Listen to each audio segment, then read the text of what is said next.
Nos últimos anos, começaram a surgir vários estudos na Europa e Estados Unidos comprovando, com base em pesquisas reais de campo, que a remuneração variável prejudica a performance no lugar de aumentá-la. Ou seja, defendendo a extinção da famosa comissão ou variável mensal.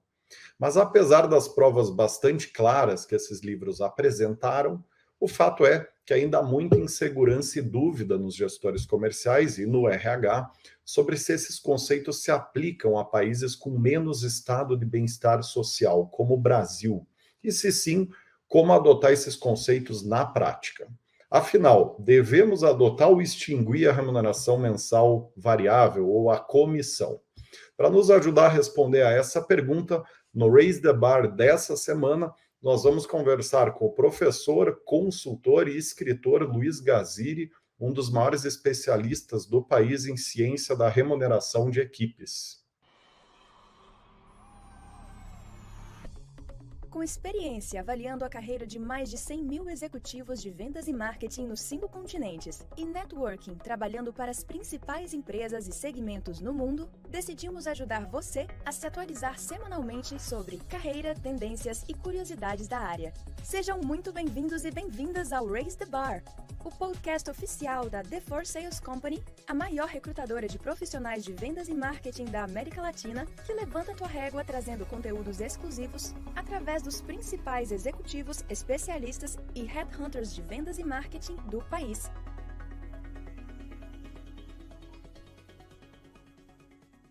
Sejam muito bem-vindos aqui ao programa. Quem está falando é o Rodrigo Sade, Managing Director da The For Sales Company. Eu estou aqui com o Lewis Medeiros, gerente sênior da For Sales, que é a empresa do grupo de Executive Search.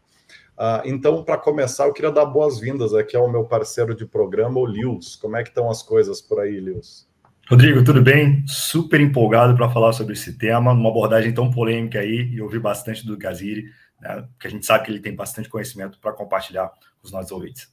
Vamos lá, agora nosso convidado de honra aqui, Gaziri, como é que você está? Tudo bem por aí? Tudo ótimo também, Rodrigo, Lios, obrigado pelo convite, uma honra estar com vocês aqui e poder compartilhar um pouquinho do nosso conhecimento aí com os ouvintes. Fantástico, meu caro, fantástico, estamos super empolgados aqui. Gaziri, para começar a nossa conversa, conta um pouco sobre você e sobre a tua atuação com esse tema da estratégia de remuneração / motivação, para a gente traçar um pano de fundo aqui para a conversa, antes de começar a bateria de perguntas de debates, né? Claro. Eu fui executivo durante 16 anos, majoritariamente na área de vendas, né? Então, trilhei a minha carreira desde vendedor até gerente nacional de vendas. Desenvolvi todos os tipos de estratégia para equipes comerciais, planos de comissão, premiação, etc., né? E nessa minha caminhada, um dia eu dei de cara com um artigo científico sobre motivação e eu mudei completamente a minha opinião sobre a eficiência, né, de remuneração variável. Depois de alguns anos, precisamente 9 anos depois que eu li aquele artigo científico, eu decidi mudar de carreira. Eu saí da área executiva e fui para a área da educação, né, para que eu pudesse dar consultoria para as empresas sobre esse assunto, escrever livros, né? Eu tenho meu primeiro livro, inclusive, sobre esse assunto, chama-se Incrível Ciência das Vendas. E eu também comecei a dar aulas, né? Então, sou professor na Unicamp, sou professor na FAI, Business School e outras instituições também. Então, para ensinar para os executivos, né, para as pessoas, como que a ciência pode ajudar a gente a tomar melhores decisões e evitar erros que custam super caro para todos nós. Que fantástico, Gaziri. E, meu amigo, a gente conhece bastante você, a gente sabe disso, mas provavelmente os nossos ouvintes não, né? Você é um escritor, é um estudioso que viaja bastante, tá? Para que você possa reunir todos os seus conhecimentos ou angariar um pouco mais de dados para suas pesquisas. Fala um pouquinho disso para a gente, né? Contando aí um pouco das suas viagens, um pouco dessa curiosidade aí sobre o teu perfil. Claro. Eu levo o meu trabalho muito a sério mesmo, né? Eu sei o tamanho da minha responsabilidade. Então, quando uma empresa me contrata para dar um workshop, uma palestra ou para uma consultoria, por exemplo, eu não posso arriscar com o dinheiro do meu cliente e ir lá ensinar para ele aquilo que eu acho que dá certo. né? Eu não posso ensinar meu aluno na pós-graduação aquilo que eu acho que dá certo ou aquilo que eu aprendi lá na empresa onde eu trabalhei, né? Eu trabalhei em 13 empresas diferentes durante a minha carreira e agora, como consultor, eu tenho a oportunidade de trabalhar com dezenas de empresas ao mesmo tempo, né? Então, a minha experiência na prática cresce bastante, né? Então, é por isso que todo o meu argumento, todo o meu ensinamento é baseado em evidências científicas, né? Tudo que eu faço no meu dia a dia é ler artigos científicos, trocar ideias com cientistas por e-mails e também faz parte do meu trabalho visitar os cientistas, né? Então, nesses últimos anos aí, eu tive o privilégio já de visitar cientistas, né, super renomados na Harvard, na Stanford, na New York University, na Columbia, na Universidade da Califórnia, na Arizona State, na Universidade do Michigan. Já fui incomodar meio mundo, né, para trazer para o brasileiro em primeira mão as principais evidências científicas das áreas de negócios, né, de comportamento humano, para a gente tomar melhores decisões, porque ninguém precisa errar mais. Esse negócio que a gente vai, erra e acerta, não é necessário mais no mundo dos negócios, porque todas as dúvidas que a gente tem, algum cientista já foi solucionar essa dúvida, saber, puxa, como é que funciona isso daqui? Será que remuneração variável, por exemplo, traz melhor resultado ou não? Isso é uma questão que há mais de 100 anos vem sendo respondida, né? Só que o brasileiro não tem o costume de ler artigos científicos e na universidade, inclusive, a gente não ensina, infelizmente, os alunos com base na ciência, né? Então, eu tomei isso como a minha missão para a gente ter aqui decisões que são mais efetivas, né, para que as empresas lucrem mais, tenham menos rotatividade, as pessoas saibam dos vieses que influenciam seus julgamentos. Enfim, é um trabalho bastante prazeroso, né, que eu tenho uma alegria bastante grande de compartilhar com todo mundo. Eu ia falar justamente isso, né? Prazer e trabalho, né? Viajando bastante e trabalhando. Exato, a gente une as duas coisas, né? Você sabe que isso que você falou é tão verdade que eu me lembrei aqui que eu só tive um gestor direto na minha vida que tinha esse hábito de, quando tinha um problema, uma questão a ser decidida, ele ia para a literatura e não fazer aquela leitura ampla do livro de ponta a ponta, ele ia consultar a literatura, né? Quer dizer, puxa, como que eu estruturo um programa de remuneração variável? Peraí, deixa eu pegar 3 livros a respeito, entender aonde que está a minha resposta aqui dentro e vou lá direto e tirar a resposta. E acho que isso, de fato, em linha com o que você falou, que a gente não tem um hábito no Brasil de fazer essa busca recorrer aos cientistas, aos especialistas na hora de tomar uma decisão. Acaba sendo muito empírica, né, a decisão. E aí vem minha primeira pergunta aqui, dentro do problema que a gente tem para resolver, que é se faz sentido ou não usar a remuneração variável, né? A gente, nos projetos que a gente conduz de recrutamento e seleção, Gazili, é muito comum, e o Lewis até pode, eventualmente, até trazer um dado aqui, se tiver na cara de bate-pronto, os clientes, uma parte substancial dos clientes oferecerem uma parte da remuneração das vagas fixa e uma parte variável mensal ou trimestral, né? Nas tuas conclusões científicas, isso está correto, está errado, e por quê está correto ou está errado? Uhum. Eu lembro a primeira vez que eu li o artigo científico sobre isso, né? E eu lembro o quão chocado eu fiquei em descobrir que tudo aquilo que eu fiz na minha carreira estava errado, né? Seria muito conveniente para mim falar, o estudo da Harvard não se aplica no Brasil, né? Aqui no Brasil é diferente. Na minha empresa é diferente, né? Mas felizmente não foi isso que eu fiz. Então eu levei bastante a sério e fiz mudanças, né, importantes dentro das empresas onde eu trabalhei e agora, né, com consultoria é o que eu venho fazendo nesses últimos 9 anos. Eu não aconselho o pagamento de comissão, né? Porque a comissão não traz o resultado que as empresas esperam, né? Então, tem vários estudos, né? Eu vou citar um, por exemplo, que foi feito por cientistas do MIT, Duke, Carnegie Mellon, University of Chicago, onde os cientistas pediram para as pessoas realizarem 9 tarefas diferentes. O primeiro grupo foi informado do seguinte: olha, se você tiver uma performance espetacular nas 9 tarefas, você vai ganhar 1 dia e meio de salário.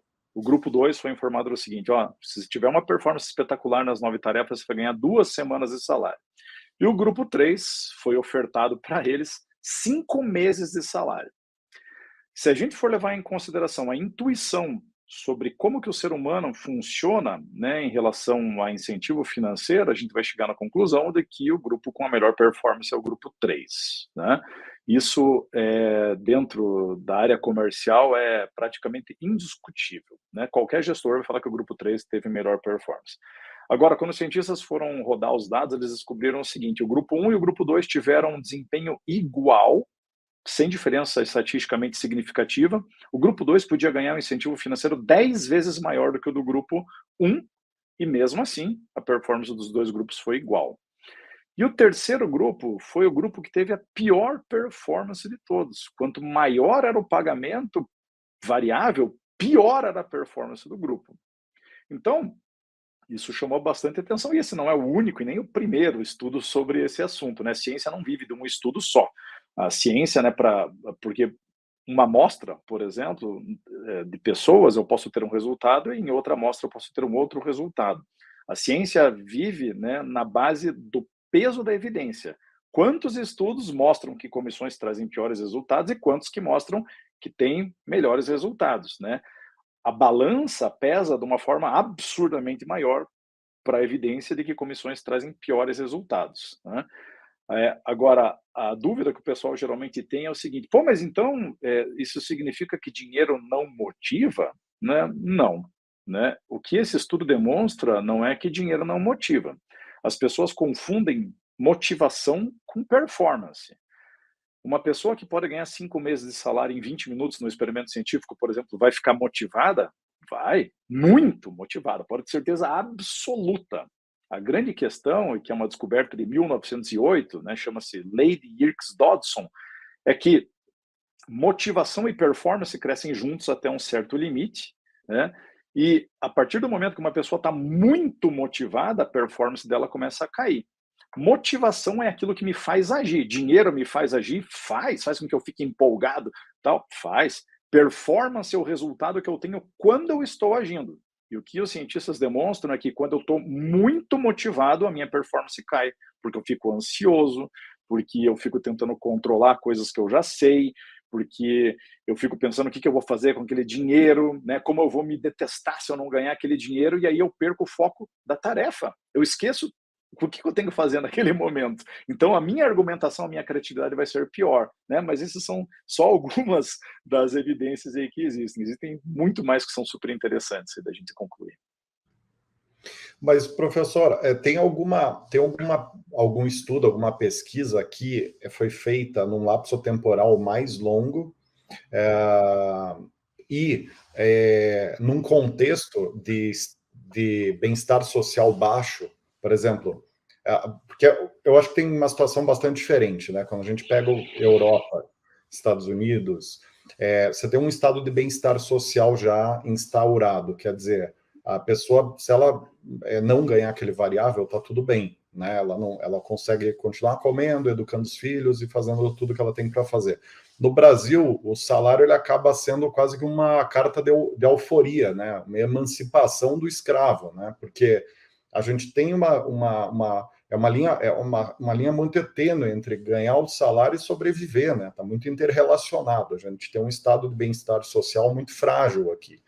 Adicionalmente a isso, eu entendo que pode haver uma diferença entre um estudo numa circunstância pontual específica, num lapso temporal curto, e um estudo num lapso temporal médio e longo. E aí vem minha pergunta: tem algum estudo de um lapso temporal médio ou longo num país com bem-estar social baixo que respalde essa conclusão?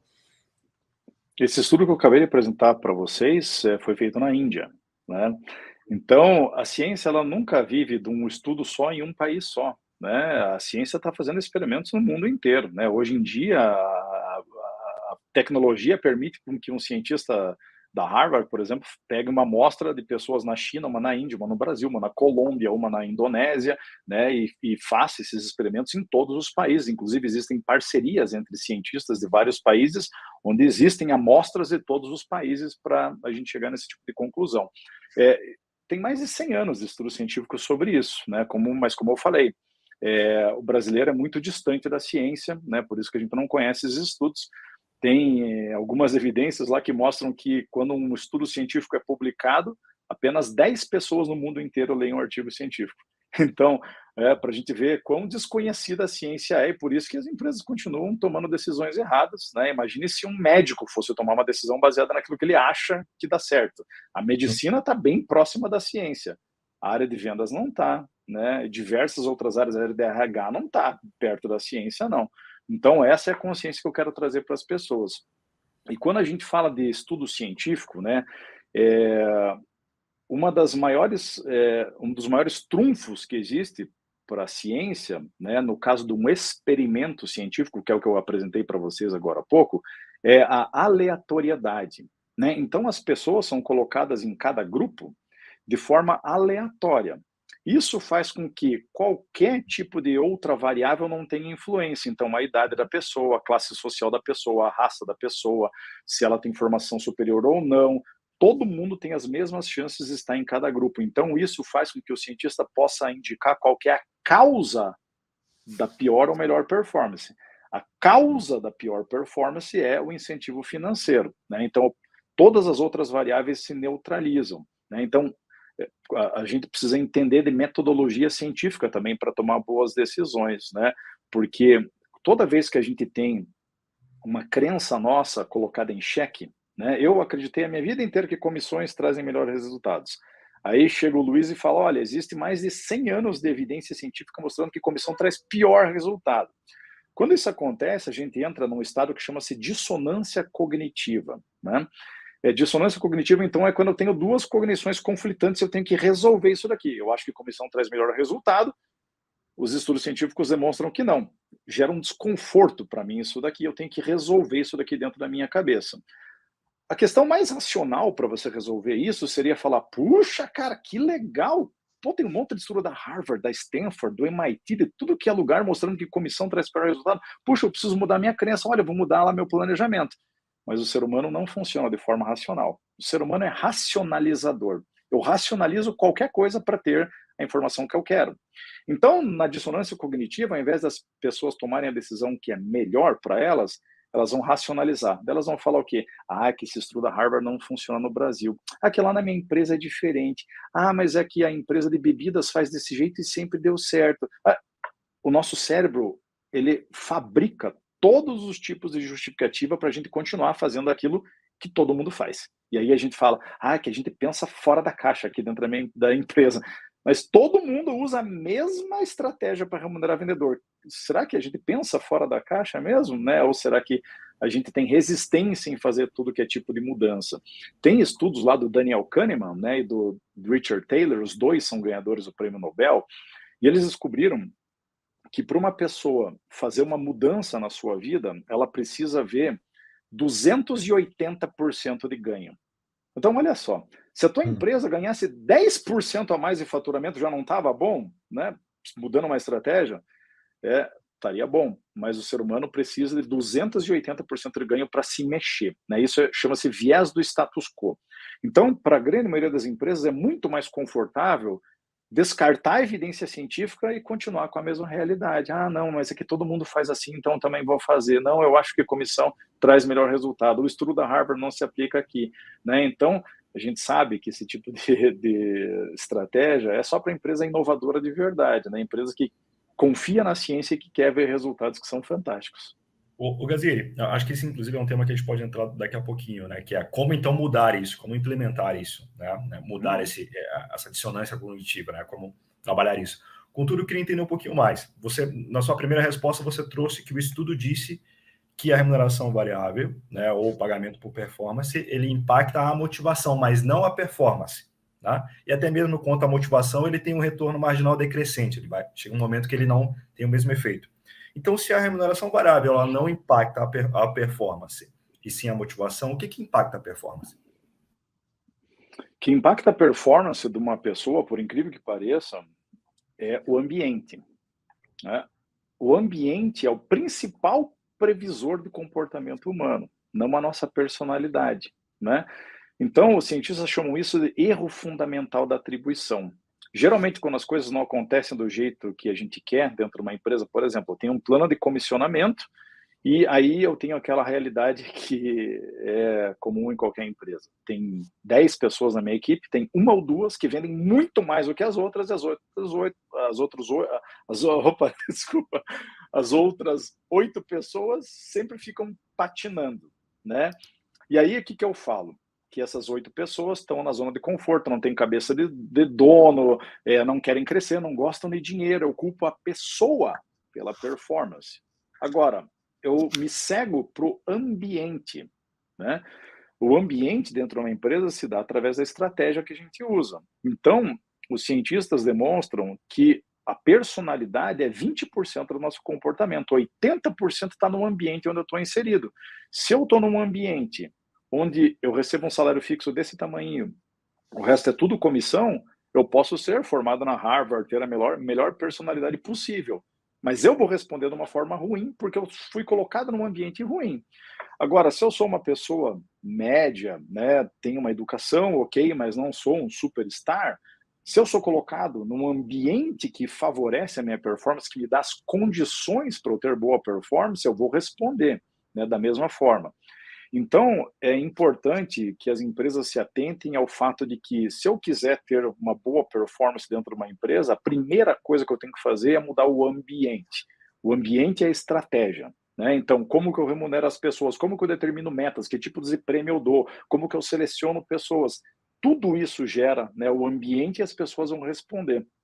Então, bem bacana, né, a gente ter atenção a esse fato aqui, para que a gente realmente prepare as pessoas para terem uma melhor performance. Essa é a nossa responsabilidade como empresários ou como executivos. Não é culpar as pessoas. Culpar as pessoas é super fácil, né? Quem que culpa a estratégia?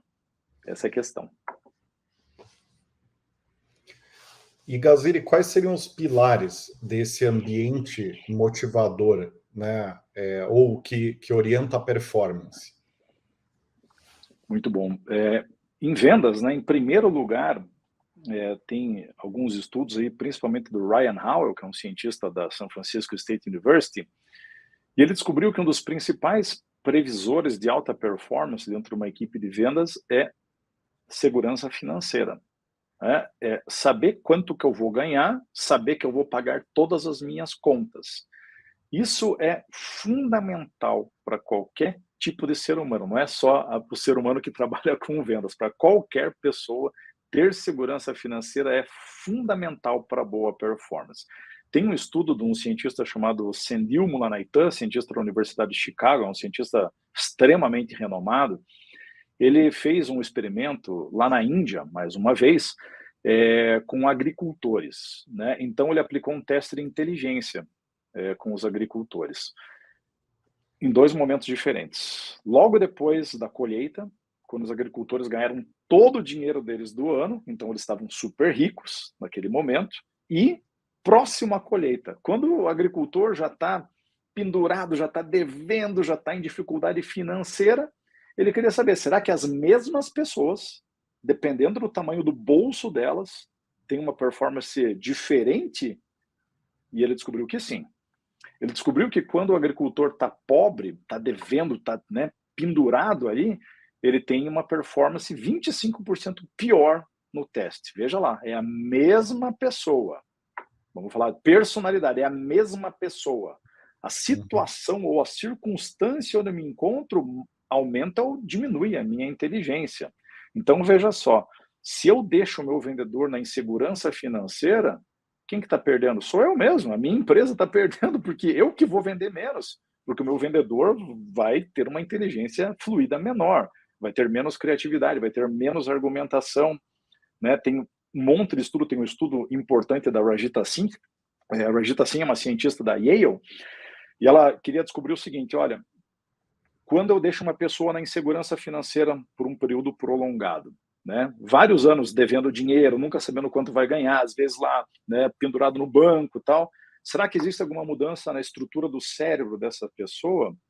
E ela descobriu que, com o passar do tempo, a pessoa que sempre está na insegurança financeira tem uma redução no volume do córtex pré-frontal. Né? O córtex pré-frontal, área do cérebro que é responsável pela tomada de decisões, pela resolução de problemas complexos, pela criatividade, pela argumentação, pelo planejamento, pela projeção do futuro. Ou seja, a área que a gente mais usa do nosso cérebro para resolver nossas tarefas do dia a dia. Se eu deixo o meu vendedor sempre devendo dinheiro, o que vai acontecer é que a área do cérebro que ele mais precisa começa a deteriorar com o tempo, então ele vai se tornar cada vez menos criativo. Então, veja lá, se a pessoa já está devendo e o cérebro dela começa a ter problemas, a tendência é que essa pessoa se afunde cada vez mais nos seus problemas. Ao invés de sair do problema, não, ela vai ficar devendo ainda mais, ela vai cavar um buraco cada vez maior. E mais uma vez, quem é que paga o preço? É a empresa que fatura menos, que tem mais rotatividade, né? Então é por isso que é importante que a gente se alerte ao fato, né, de que alta performance depende fundamentalmente de segurança financeira para a gente mudar as estratégias dentro das empresas. Ô, Gazílio, acho que em linhas gerais o que tu está dizendo é, quando eu não tenho a certeza de quanto eu vou ganhar, eu fico na incerteza. Né? Se eu estou na incerteza, eu me desconcentro, eu perco o foco, né? Eu começo a atrapalhar e prejudicar meu córtex pré-frontal, eu vou prejudicar a minha performance no presente, né? Porque eu não sei o que vai acontecer no futuro, se eu vou ser capaz de, como o Rodrigo trouxe lá no início, né? Se eu vou ser capaz de financiar aquilo que eu preciso para subsistir. Né? Em linhas gerais é isso. Esse é o problema do variável que você aponta, né? Exatamente. Esse é um dos problemas, né, Lius? Porque, então, primeira questão, que comissão traz pior resultado e não melhor, como a gente acredita, né? Então, tem vários estudos mostrando esse fato. Segundo, é que insegurança financeira bloqueia o córtex pré-frontal da pessoa, então ela começa a ter uma performance cada vez pior, né? Em terceiro lugar, existem outros problemas aqui que a gente não se atenta muito, né? Que o incentivo financeiro aumenta a chance da pessoa trapacear. Tem um estudo da Francesca Dino, da Harvard, e do Lamar Pierce, onde eles fizeram um estudo, então, onde as pessoas tinham que realizar uma tarefa e eles falavam para as pessoas que elas mesmas iam corrigir a tarefa delas e se remunerar sozinha. Ia pegar um dinheiro que estava lá em cima de uma mesa, pegar, acertei 10 questões, eu pego $10 aqui e vou embora. Ou seja, se eu trapacear, ninguém vai me pegar, né? Essa era a mensagem que os cientistas davam para os participantes. A metade das pessoas chegavam na sala e viam $24 em cima da mesa, né, em nota de 1. A outra metade das pessoas via $7.000 em cima da mesa. O que os cientistas descobriram, claro que eles arrumaram uma forma de descobrir quem que trapaceou ou não, né, mas eles descobriram o seguinte, que quando as pessoas viam $24 em cima da mesa, 38% delas trapaceavam. Olha só, $24 é uma quantia bem pequenininha e mesmo assim quase 40% das pessoas trapacearam. Nossa. Quando as pessoas viam $7.000, 85% delas trapacearam. Então, veja só que quanto maior o incentivo financeiro, maior é a chance da pessoa trapacear. Deixa eu lembrar uma coisa para você, o vendedor vai embora, a sua empresa fica. Sempre o nome da sua empresa fica sujo por causa disso. E, de novo, né, a gente vai querer jogar culpa nas pessoas, né? Ah, mas é que essas pessoas aí do experimento, acho que elas eram desonestas, elas não eram de Deus, acho que elas, né? Depende da educação da pessoa. De novo, pessoal, é um experimento científico. As chances de uma pessoa pobre, rica, honesta, desonesta, formada na Harvard, formada em outra empresa, formada em outra universidade, estarem no mesmo grupo são as mesmas. Então, a causa do comportamento antiético é o dinheiro. Dinheiro aumenta as chances de qualquer tipo de pessoa cometer trapaça. Então, existem inúmeras evidências aí mostrando para a gente qual é o perigo da gente pagar comissão, né? E que não é a estratégia que é a melhor para a gente ter a reputação que a empresa precisa e principalmente a performance que a gente espera dos vendedores. É curioso esse ponto, Rodrigo, né? Porque esse ponto da trapaça, né? Porque a gente observa isso em alguns dos nossos clientes, né? Eventualmente isso vem, né?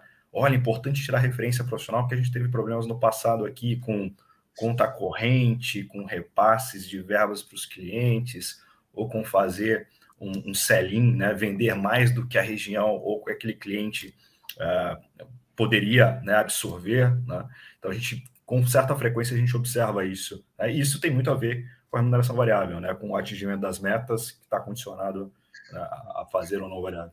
E também a questão de reembolso, né? fraudar reembolso. A gente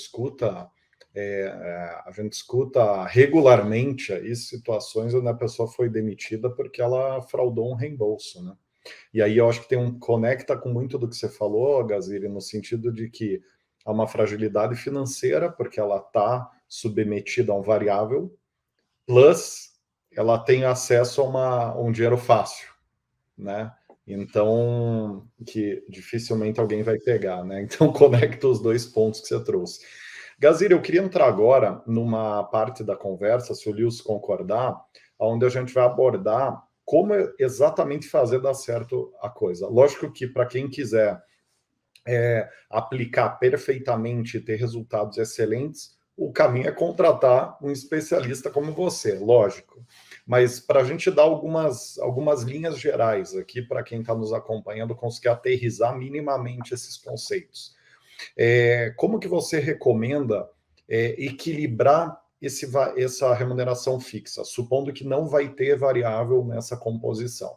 Agora, só vamos imaginar o seguinte, tá, Gaziri? Vamos pegar um cenário real. Vamos imaginar uma posição que tem uma média salarial de R$10.000, tá? Qual é o fixo ideal que uma empresa deve pagar, pensando em todo o ecossistema, pensando que ela precisa blindar o profissional de um hunting, de um concorrente, culpa do Lewis, né, que fica ranteando todos os candidatos bons aí do mercado de vendas e marketing, e o time que a gente pega. Mas qual que seria o fixo ideal aí, pensando numa média salarial de uma posição hipotética que paga R$10.000? Legal. A sugestão que eu dou é que as empresas paguem um pouquinho acima daquilo que é a média da remuneração, né? Então, se a pessoa ganha 10 mil, a gente poderia iniciar com um salário de 11.500, 12 mil reais, por exemplo, né? Isso para tanto fazer essa blindagem, né, da pessoa não aceitar outras propostas, né? Porque o ser humano, se ele não tiver bem preparado, não souber como que ele se comporta, ele vai cair em armadilhas aí, né? Ah, legal, a evidência científica mostra que comissão traz pior resultado. Mas não para mim. Para mim funciona, não, para mim traz melhor performance. A gente sempre vai achar que a gente é a exceção e não a regra. A ciência busca estudar qual é a regra. Então, isso é o que se aplica para a maioria das pessoas, né? Então, a gente tem que, primeiro, preparar, né, essa pessoa e falar por que ela está ganhando um salário fixo, né, quais são as evidências científicas que demonstram isso, vai trazer uma vida melhor para você. O ser humano é o pior juiz para tomar decisão sobre ele mesmo, né? Eu, que estudo felicidade há mais de 20 anos, né, conheço bem de perto tudo isso. O ser humano acha que certas coisas deixam ele feliz e, na verdade, são outros fatores que aumentam a felicidade dele, por isso que tem tanta gente deprimida, tanta gente, né, em dificuldade psicológica aí. Mas a gente precisa fazer o plano, né, de pagar tudo de uma vez o salário da pessoa, então aumentar um pouquinho, como eu falei, 11.500, 12 mil, né? E aí a gente precisa ter um plano de longo prazo, isso é para toda a equipe de vendas, né? Na hora que você muda, sai da remuneração variável, vai para a remuneração fixa, você vai pagar para as pessoas a média do que elas já recebiam no variável e mais comissão, né? Esse é um ponto de partida, tá? Para a pessoa ter a sensação, puxa, eu não estou sendo enganado, não é uma decisão que veio do nada, tem uma base, né? A partir do momento que eu fixo o salário da pessoa, aumento ele um pouquinho para, né, falar, olha, a gente ainda, além da média, a gente está dando um pouquinho mais para você, para evitar, né, essa questão aí. E, em segundo lugar, a gente precisa desenvolver um plano, né, de longo prazo, onde a pessoa vai recebendo aumentos de acordo com o atingimento da meta, né? Então, em várias empresas que eu dou consultoria, por exemplo, a gente faz o seguinte, olha, nos próximos 12 meses, se você bater a sua meta 9 vezes, você vai ganhar um pouquinho mais. Então, eu saio lá do meu salário de 12 mil, vou para 14 mil, por exemplo. Depois eu vou para 16, depois eu posso dar um pulo para 20. E, né, aquelas pessoas que forem se destacando, elas vão crescendo dentro da hierarquia da empresa, né? Então, a gente dá ainda a sensação de que a pessoa não vai ficar estagnada, né? De que, de acordo com o atingimento das metas, ela vai ganhando um pouquinho mais, e a gente está falando de metas de longo prazo, né? A trapaça dentro do mundo da comissão acontece porque eu preciso pagar amanhã a escola do meu filho. E se eu não tenho dinheiro hoje e eu tenho uma chance de trapacear, eu vou fazer. Né? No longo prazo, eu não consigo ficar enganando a empresa durante um tempão. Aliás, eu não tenho nem o porquê fazer isso mais, né? Porque não vai mudar meu variável ali naquele momento. Então, são alguns cuidados que a gente tem que fazer, né, para fazer essa virada aí da remuneração. E Gazir, isso se aplica mesmo em cenários extremos? Vou dar um exemplo, tá?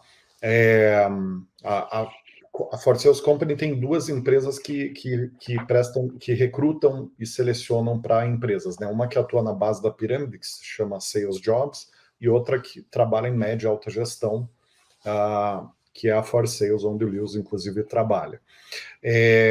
Nos seus jobs, é muito comum a gente trabalhar para empresas de máquinas de construção, máquinas agrícolas, e é um segmento que, tradicionalmente, ele paga baixo fixo e alto variável. E é muito comum você ter os grandes vendedores do segmento ganhando 15, 20, 25 mil reais. Os talentos não é a palavra, né? Mas as pessoas que são até antigas segmento, que vendem muito, que tem networking, ganharem ali 20, 25. Como compor essa estratégia de fixo num mundo onde o variável, proporcionalmente, ele é muito maior, e aí isso pode onerar a folha de pagamento da empresa, uma vez que ela vai acabar pagando ali 10, 15 mil para um vendedor que tá para toda a folha, quando muitas vezes 20% dos vendedores vendem 80% das vendas de uma empresa, né? Como fazer esse equilíbrio? Uhum. Novamente, né, Rodrigo, a grande questão está na estratégia, né? Os 20% dos vendedores vendem 80% porque os vendedores estão na insegurança financeira, então a maioria vai ter uma performance pior. Dentro dos estudos científicos, né, tem alguns que mostram que dentro de uma comissão, né, de uma remuneração variável, perto de 15% das pessoas conseguem ter um desempenho melhor, né? Então, as outras 85% vão ficar sempre sofrendo. De novo, quem paga é a empresa, né? Então, o melhor é a gente fazer um plano de remuneração onde a maioria das pessoas possam ter sucesso, né? E a proposição da remuneração fixa, ela não vai alterar a folha, porque o que eu vou pagar para as pessoas é aquilo que eu já gasto, é a média do que eu venho gastando nos últimos 12 meses, 24 meses, 36 meses. Então, eu não vou causar nenhum tipo, né, de prejuízo para a empresa para fazer a virada. A empresa só vai pagar de uma vez. É a remuneração, algo que ela já faz. Então, não vai ter mudança no caixa. O que vai ter, talvez, de mudança é porque você vai ter que dar um pequeno aumento para cada vendedor, né? Às vezes, esse aumento significa um aumento como se você estivesse contratando mais uma pessoa, né? Então, vai ter uma diferença de 10 mil na folha, 12 mil na folha, como se você estivesse contratando mais um vendedor. Só que o que acontece, que é muito curioso nesses casos, é que a partir do momento que o vendedor tem segurança financeira, ele sabe, cara, minhas contas estão pagas, eu sei que eu posso pagar o meu plano de saúde, eu sei que eu posso colocar meu filho no colégio particular, eu sei que eu posso pagar a prestação do carro aqui que eu acabei de comprar, eu sei que eu posso pagar a minha viagem. A partir do momento que a pessoa tem a segurança financeira, é que a cabeça dela fica livre para ela poder ter alta performance. A partir do momento que o dinheiro não é uma preocupação para mim mais, aí sim eu começo a ter alta performance, aí sim eu começo a ensaiar melhor meu pitch de vendas, apresentar melhor o produto, fazer visitas nos clientes. E outra questão é que se eu ganho, sei lá, 2 mil reais de fixo e 10 mil de variável, a partir do momento que o meu chefe falou, a partir de amanhã teu salário é 12 mil reais fixo, se eu avacalhar, se eu ficar na zona de conforto, né, eu sei que amanhã a minha vida vai ser uma porcaria de novo, né? A partir do momento que eu tenho segurança financeira, que eu tenho gostinho de ganhar um dinheiro que eu sei que vai me trazer tranquilidade, eu nunca mais quero mudar para insegurança, né? Então a pessoa ela começa a ficar mais comprometida com a empresa a partir desse momento e não menos como as pessoas acreditam, né? Então são tantas vantagens aí que vale a pena a gente pensar sobre esse modelo. O que você está dizendo aí é que o medo de perder motiva mais do que a vontade de ganhar. Exatamente, isso chama-se Prospect Theory, né? São trabalhos aí de ganhadores do Prêmio Nobel.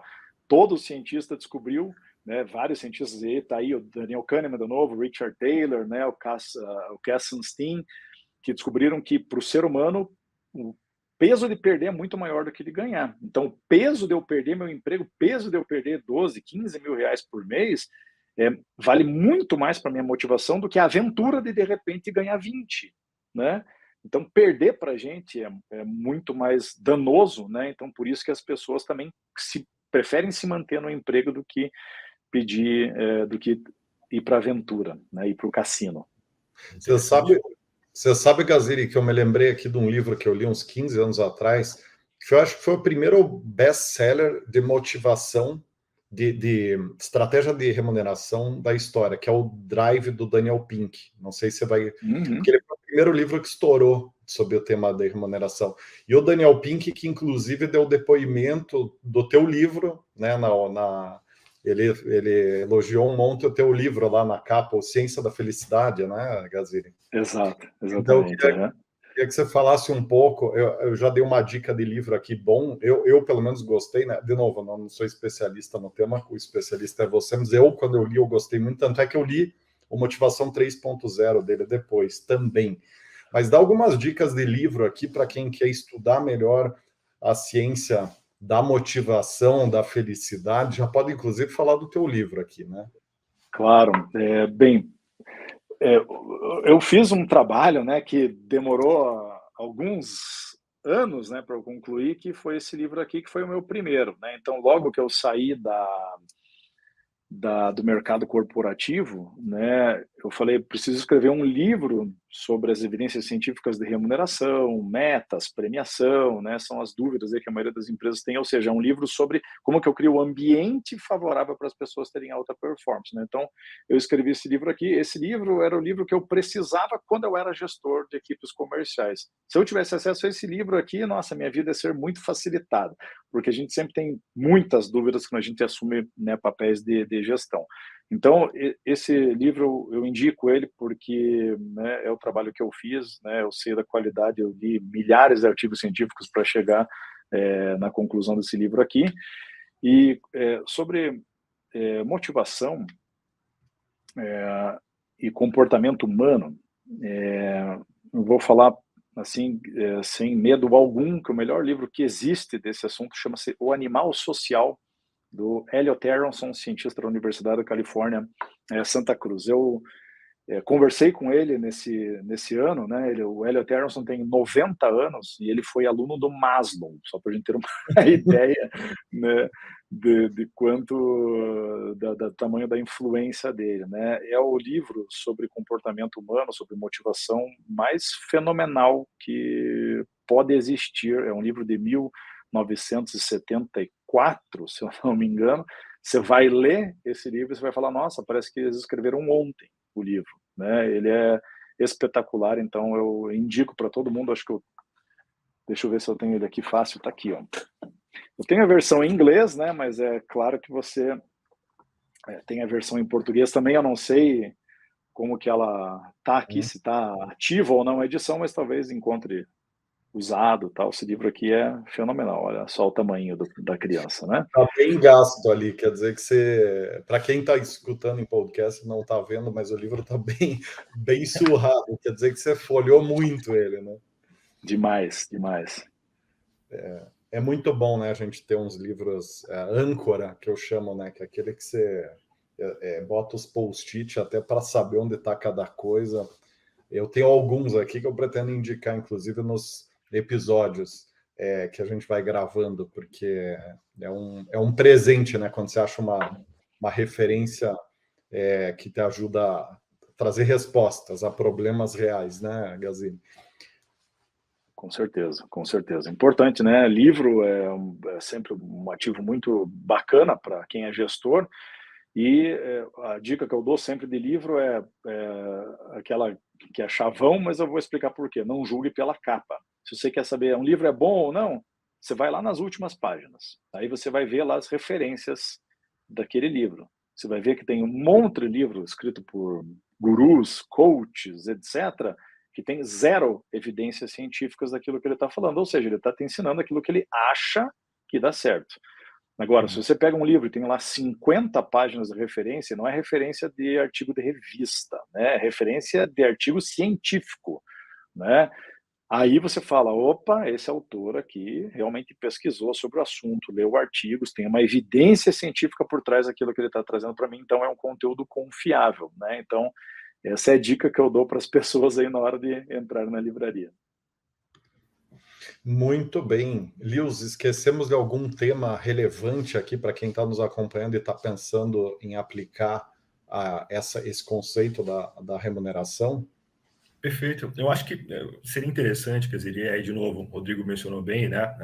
Para quem quer implementar isso, né, de uma forma séria, te contrate, né? Ou contrate um especialista, mas fala um pouquinho para a gente como, pensando naquele gestor comercial que está ouvindo a gente, né? E quer levar esse argumento para o empresário, né? Para os sócios, né? E buscar eventualmente mudar isso, provocar essa discussão, né?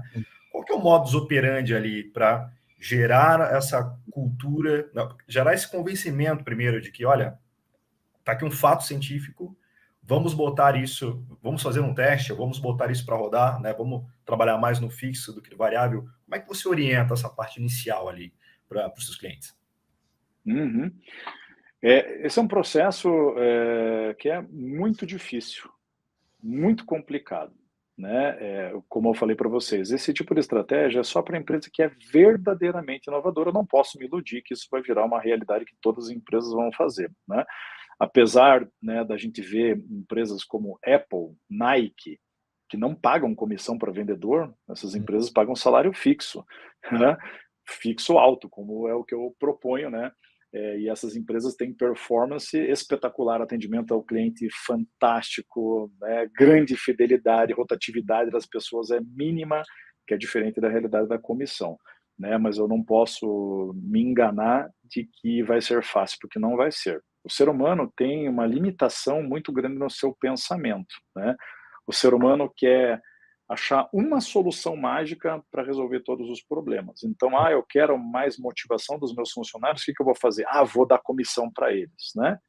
É uma variável, né? Motivação é um fenômeno que é muito mais complexo do que dinheiro.